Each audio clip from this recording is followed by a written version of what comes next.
Okay, well, you survived day one. Now let's move on to day two. Remember, I hope that you are finding everything okay and that you're not having any trouble finding the work. If you do, please get in touch with me, whether it's by direct message or email or even having maybe your parents leave me an email or call me. Whatever we can do, that's what I'm here for. I'm here to help. So as we go on, if you're having trouble understanding anything, and you want a little bit extra help, just reach out to me and we will figure that out. Now, today, ELA, remember in your classwork, you're going to find two stories. One is called Taken by Surprise, and I believe the other one, let's see, is called Brown Onions. All right, two stories. We're going to start with Taken by Surprise. You want to do this one first. As always, you can listen to it while you're reading, and that helps with sentence fluency, both in reading and in writing, and in listen, and while you're reading out loud or reading to yourself. You can get better and better fluency the more you listen to it being read as you read it. Remember, we've got vocabulary words. You always want to make sure that you are listening to those, reading those. You want to read those. Yeah, you can listen to them though too, because they do tell you, we'll see that later, how to pronounce something. Now, once you read this, you're going to read the story again in step reads. Now, step reads are less complex versions of the original article. So this is a complex version of the article. It's still 7th grade level, so you should be able to comprehend it. But we're going to try reading it again at a little less complex level. And what's going to be interesting is I want you to notice what's different and what's the same in both of these stories. It's the same story, but they're told differently with different words and everything else. So um, just want to make sure that as you're reading it, you're thinking, how is it the same? Okay, how's it different? Is there anything I understood better in this one than I understood in the last one? And why is that?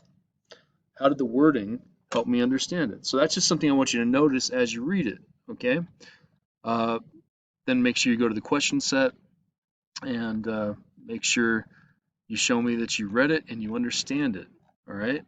Now, that's Taken by Surprise. It takes place in a subway. I'm not going to tell you anything else, but we've got two stories, and they both have a common theme. We're going to talk about what the theme is in a minute, but I want to show you Brown Onions as our second story. Oops, that shouldn't be there yet.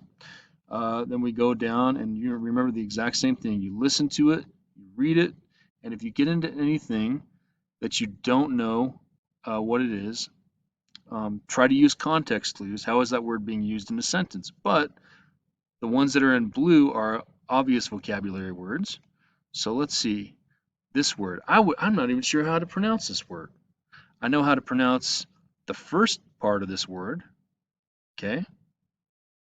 Some people pronounce it caramel. Some people pronounce it caramel. Which one do you pronounce it?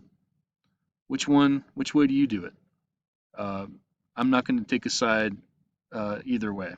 But this word as it is, let's say you want to know what it means, okay, to turn or be turned into caramel, um, but you don't know how to pronounce it. Well, there's this thing right here you can press, and it'll say it for you. So this is how you pronounce the word: caramelize, caramelize. All right. So sometimes when we read stuff, we pronounce it wrong because we've never heard it said out loud. So if any of these words you're not sure how to say out loud, well, we already know this one. Let's say this one. Um, it'll tell you how to say it. So you can use that to help you out too. Remember, read it, answer the question set, and show me that you comprehended it. Now, the reason why these two stories are together in our lesson today is because they share a common theme. And we're going to talk about what a theme is just for a second here, okay? Now, in every story, there's a plot, and a plot is just what happens. A plot is just the events of the story. So a person, let's take Harry Potter, okay? I'm not going to spoil anything, but Harry Potter lives under the stairs. But then I think it's, this will show you how much I know about it, but it's either a owl or Hagrid comes and tells him that he's really a wizard and takes him away to Hogwarts. Okay, that's the first part of the plot, and that shows you that something is going to happen in the story. Now, wouldn't it be boring if if J.K. Rowling just wrote a story about Harry Potter just living under the stairs for an entire book, just doing nothing but eating lunch and hiding from his family. No, that'd be a really boring story because nothing happens. So the plot is what happens in a story. Um, the moral of the story is the lesson you're supposed to get from it. Not all stories have morals, some of them are just fun. But sometimes you can get a lesson out of it and say, okay, well, the lesson of this story is, and go with that. Um, with Harry Potter, what would the lesson be? Try new things. Um, if somebody says you're magical, try to be magical. I don't know what the moral of that story would be, but who knows? But the theme of a story is something that you can say in one word. All right. So try it. As you read both of these stories, they're put together in ReadWorks because they have the same theme.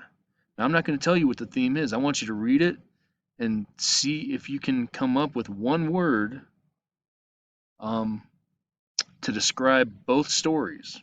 All right, and what they're kind of really about. Um, and we'll talk about that. Probably at our next Zoom meeting, we'll talk about what that theme was.